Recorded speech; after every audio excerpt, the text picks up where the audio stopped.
I like blues, so I'll do a little bit of blues from the Delta. How about that?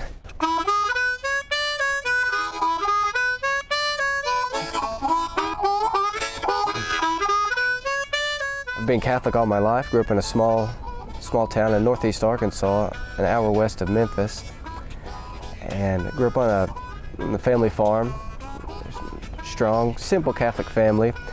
And while I was in the military, it was really my first time away from home, my first time on my own. I had the option to either grow up or to stay a kid. And luckily, when I was away from home for the first time, it was in the context of the military, so Uncle Sam kept me in line. And so fortunately, I grew up a lot.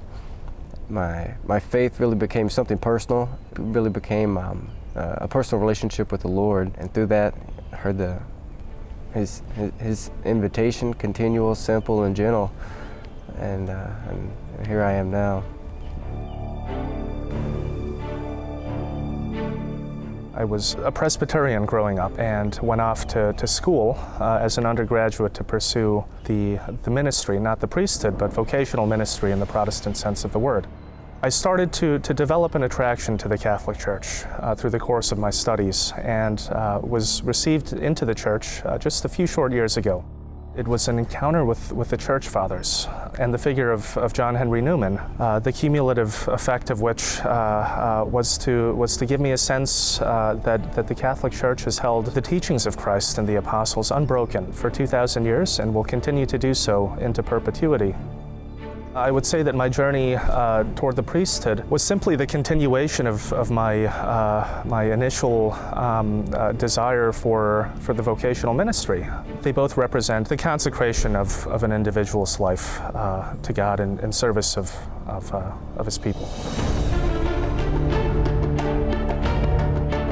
When I was in high school, the bishop began the traditional Latin Mass at my parish, and that really showed me it really clarified in my mind the idea of the priesthood as a man ordained to offer sacrifice for the glory of God and the salvation of souls. And so I desired to do all that I could to help our Lord in His mission to save souls, to say the Mass, and to hear confessions. And so that began my great love for the Mass, for the sacraments, and for the Church overall. I am studying for the Archdiocese of Newark in New Jersey. I am originally from Colombia in South America. I met a Colombian priest. He used to be my neighbor, but he was ordained in Newark, and he was telling me how much they need like Hispanic priests and people working with the Hispanic communities in Newark, especially in New Jersey.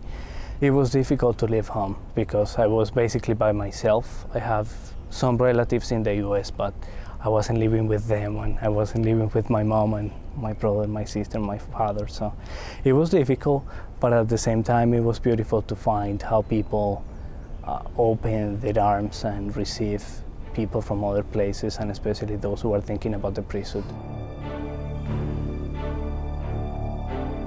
Well, of course, we're living in a highly secularized society. We're living, some might even call it an atheistic society. And I think the greatest social malady facing our times is indifference. Indifference to God, indifference to religious questions. And so the priest has to re-propose the gospel. Who is Jesus Christ? Who is this person of Jesus Christ? And what does he have to say to the modern world? The Sunday Mass is a place where people can go to listen to the gospel, to listen to the truth. The problem is that not everyone goes to Sunday Mass. So the question becomes, how does the priest bring this gospel to society? And I really think it's a method of evangelization that's going to take a little bit of work. It's going to take priests to walk outside the church and to go door to door and to ask people to come back to church and to re-propose the gospel in a way that meets people where they are, just as Christ did.